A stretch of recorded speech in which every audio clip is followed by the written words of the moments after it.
दूसरा अध्याय। दधान कर पद्माभ्यां माक्षमालाकमण्डलू देवी प्रसद्रूपमयी ब्रह्मचारिणीनुत्तमा।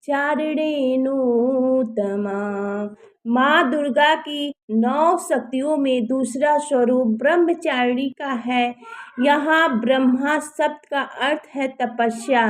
ब्रह्मचारिणी अर्थात तप की चारिणी, तप का आचरण करने वाली।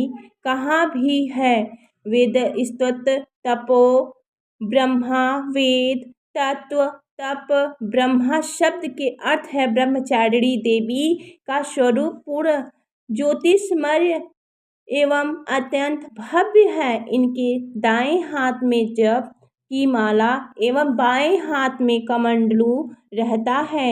आपने पूर्व जन्म में जब ये हिमालय के घर पुत्री रूप में उत्पन्न हुई थी, तब नारद के उपदेश से उन्होंने भगवान शंकर जी को पति रूप में प्राप्त करने के लिए अत्यंत कठिन तपस्या की थी।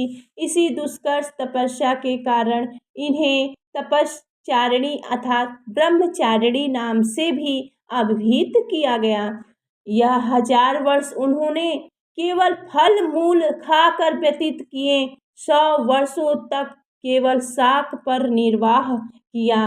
कुछ दिनों तक कठिन उपवास रखते हुए खुले आकाश के नीचे वर्षा और धूप के भयानक कष्ट सहे।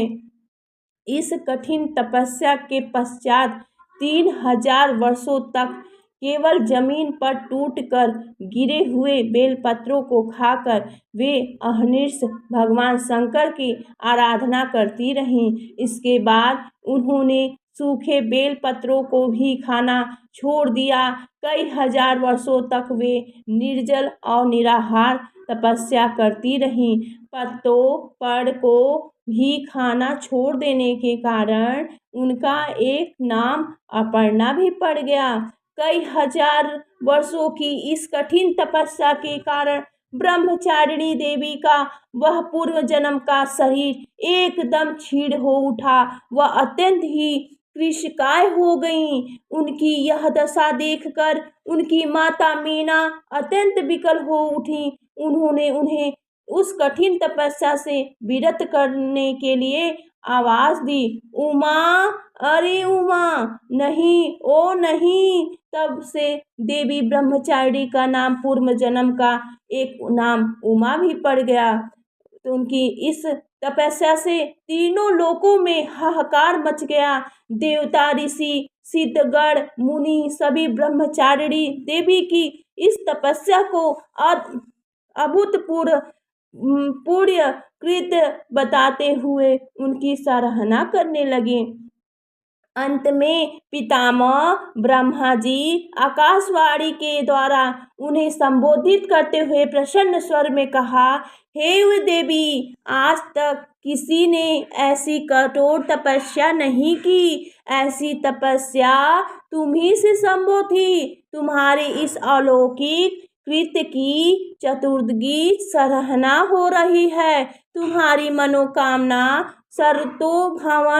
भावेन परिपूर्ण होगी। भगवान चंद्रमौली शिव जी तुम्हें पति रूप में प्राप्त होंगे। अब तुम तपस्या से विरत होकर घर लौट जाओ। तुम्हारे पिता बड़ी विकलता से तुम्हारी प्रतीक्षा कर रहे हैं। माँ दुर्गा जी का यह दूसरा स्वरूप भक्तों और सिद्धों को अनंत फल प्रदान करने वाला है। इनकी उपासना से मनुष्य में तप, त्याग, वैराग, सदाचार, संयम की वृद्धि होती है। जीवन के कठिन संघर्षों में भी उसका मन कर्तव्य पथ से विचलित नहीं होता है। माँ ब्रह्मचारिणी देवी की कृपा से उसे सर्वत्र सिद्धि और विजय की प्राप्ति होती है। दुर्गा पूजा के दूसरे दिन इन्हीं के स्वरूप की उपासना की जाती है। इस दिन साधक का मन स्वाधिष्ठान चक्र में स्थित होता है। इस चक्र में अवस्थित मन वाला योगी उनकी कृपा और भक्ति प्राप्त करता है।